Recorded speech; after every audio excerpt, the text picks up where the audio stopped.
नमस्कार। यहाँ पे एक आपको बोर्ड दिखाई दे रहा है। इसका मराठी में ही लिखा है, तो आपको इसको समझना है कि ये क्या यहाँ पे लिखा है उन्होंने। ठीक है, तो इसका अर्थ है कि शरीराला आणि आई बापाला जपा, बाकी कोण कामाला येणार नाही, लक्षात ठेवा।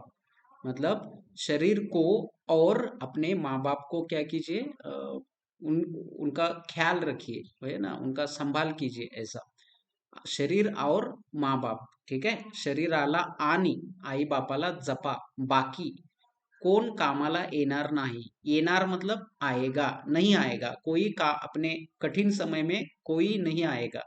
लक्षात ठेवा, लक्षात मतलब ध्यान में रखे, कीप इन माइंड, ऐसे उस शब्द का अर्थ है। ठेवा मतलब पुट, रखने, है ना। लक्ष्य मतलब ध्यान, ध्यान ऐसे।